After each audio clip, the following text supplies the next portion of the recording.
Nós passamos já diretamente a resposta ao André primeiro.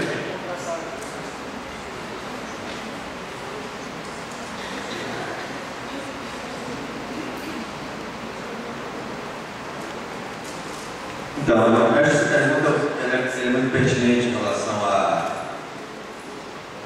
à visão do aterro sanitário como perigoso, né? A visão do chorume, né? Da coisa dos moradores horrorizados com chorume.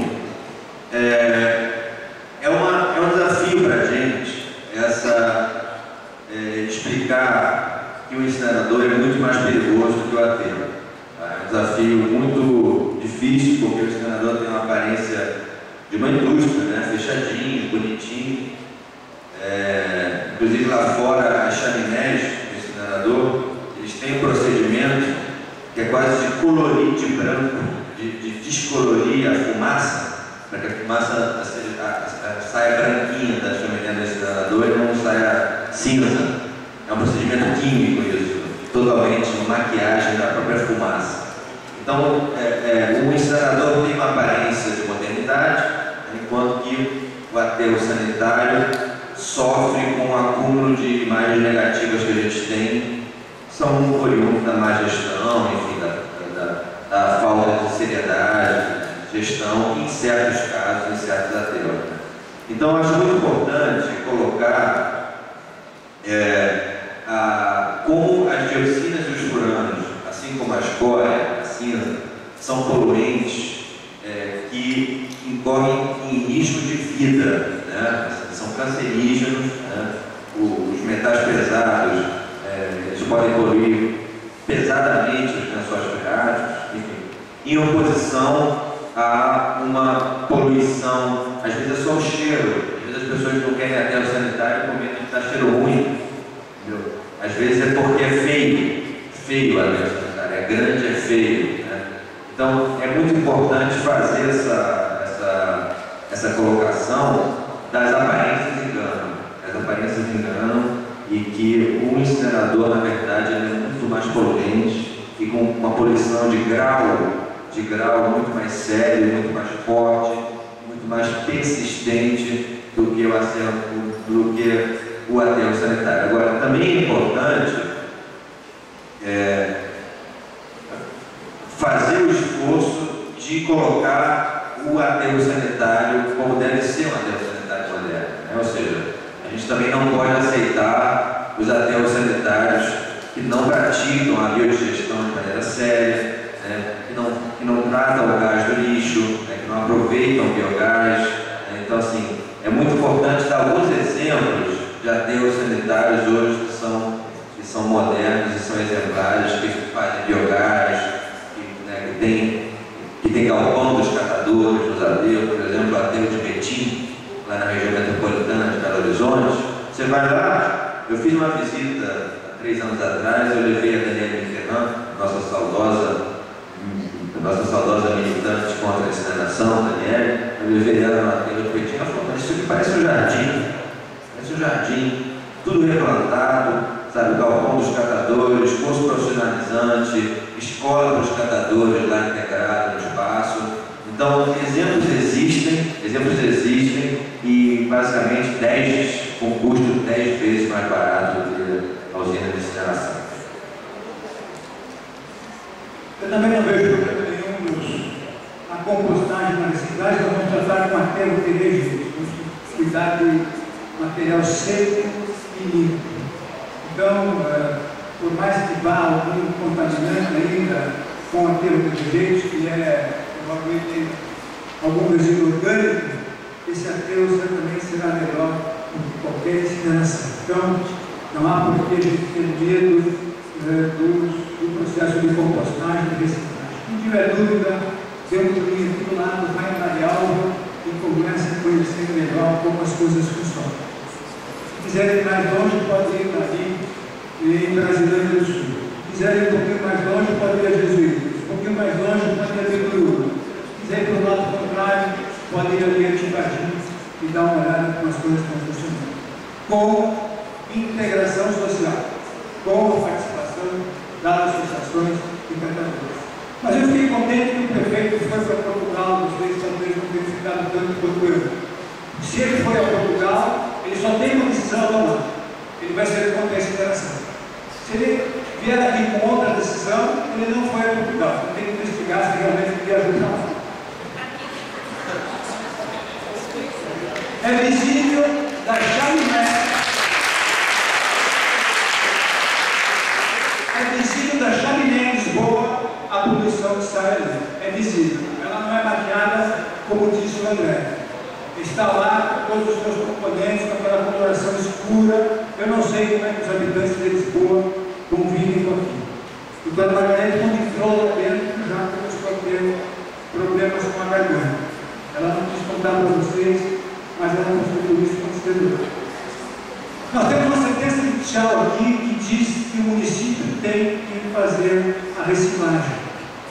Então, essa sentença judicial, qualquer medida contra isso, o prefeito também está aí sujeito a um novo processo em relação a isso. Descumprimento de uma ação judicial, o Ministério Público Estadual já ganhou aí no tribunal, em todas as instâncias, e não há mais como se descumprir essa decisão. E Portugal não cumpre as metas da comunidade, isso é simples, basta ver lá como está Portugal hoje. Então, Portugal é o melhor exemplo para ser visto hoje. Então, o prefeito foi exatamente para o lugar certo.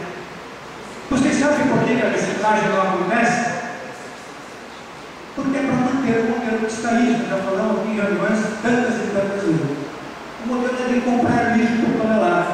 Então, quanto mais lixo a gente produzir, mais vai lá para o direteiro, mais a terceirizada recebe. Esse é o contrato que se faz hoje no Brasil com todos os municípios. Deve ser o mesmo modelo aqui de Maringá. O que vocês têm que fazer nesse movimento que está aqui vivo e forte e ativo? É implantar a reciclagem contra o contato de todos. É dar apoio às associações. É fazer que elas acreditem nos projetos que o governo federal está dando, de caminhões, de estruturação, e elas já estão vivas.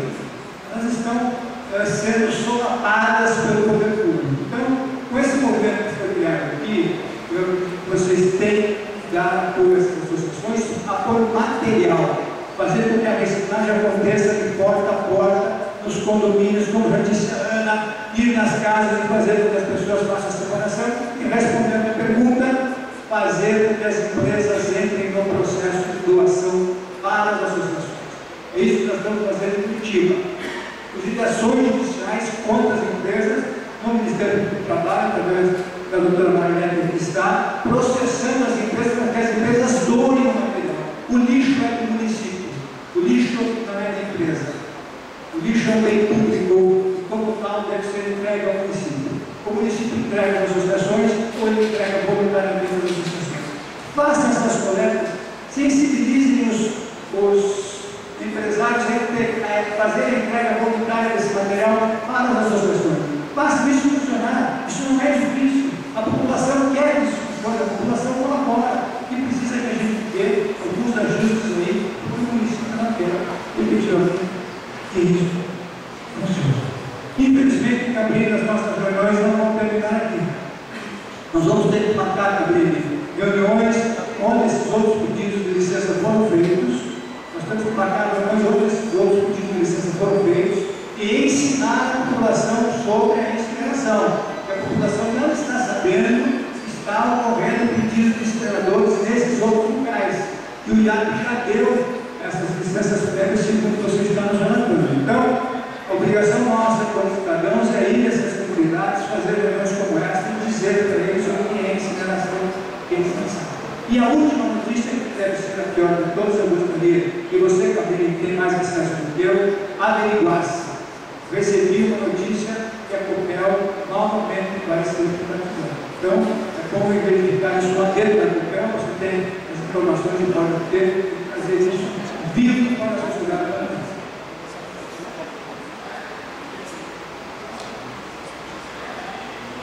Gente, é o seguinte, as cooperativas hoje estão aportando material. Tem gente de várias cooperativas, eu não estou sozinho, tem mais gente ainda que trabalha até meio-dia, tem uma hora, que dispensa o pessoal por falta de material. tem 3 caminhões, na verdade só é 2. Esses 2 caminhões para atender a cidade inteira não está atendendo nada. Então está faltando muito material reciclado para a gente não está trabalhando direito por falta de caminhão. E eu acredito também que se tivesse mais caminhão para a gente coletar, muito mais caminhão, eu creio que sobrar bem pouco para ser queimado ou para a fedeira, né? Mas eu acredito que tem mais caminhão, mais sentido da prefeitura, porque a gente estamos sozinhos em lugar descoberto. Se você visitar o local de trabalho nosso, não é um local muito adequado, não é adequado de jeito nenhum. O IAP não dá licença para nós, a gente não tem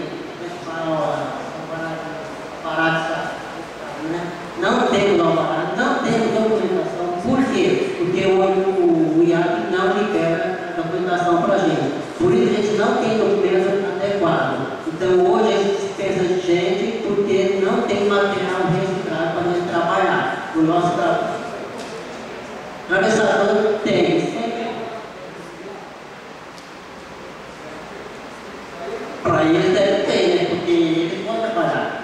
Então, a gente trabalha conforme o material reciclado. A gente não fica o dia inteiro trabalhando, porque não tem material. Então, eu creio que se tivesse mais coleta seletiva, ia sobrar bem menos material para se queimar, para que eu já falei, né? Então, a gente precisa mais coleta seletiva. Eu fico muito contente que o pessoal está aqui, muita gente bonita está aqui, ó. Fico muito contente mesmo com vocês. Sem desculpa, porque eu não tenho um diálogo bom para conversar com vocês, mas fico contente que tem várias pessoas vindo falar sobre a gente, tá? Então, não sei se respondi certo a pergunta da senhora, tá? Mas a gente está precisando muito de material, muito da vida de vocês, tá? E a prefeitura trabalhou muito bem nesse ano, trabalhou assim, mas está terminando muito mal o seu mandato. Isso que eu penso, entendeu?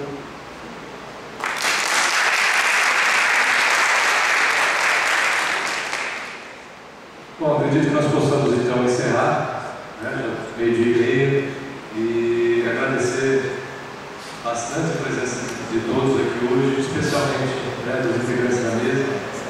Muito obrigado mesmo pelo apoio, pela parceria. Nós estamos, né, enfrentando um momento delicado e todo esse apoio, todo esse know-how e pode, com certeza, nos auxilia e nos fortalece aí na batalha. Né? Então, muito obrigado, bom dia a todos. Doutor Fábio, eu só gostaria que a gente ficasse de pé para a gente dar uma salva de palmas bem calorosa para essa mesa, dessas pessoas que vieram de longe ajudar a gente, por favor.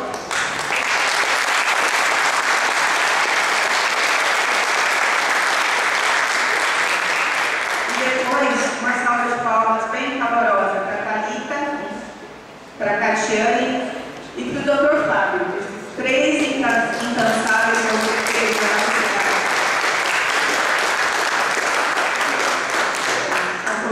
E para o pessoal que vem de Curitiba, né, sair aqui bem com o calor humano, eu quero propor para vocês uma canção de um poeta brasileiro que nos anima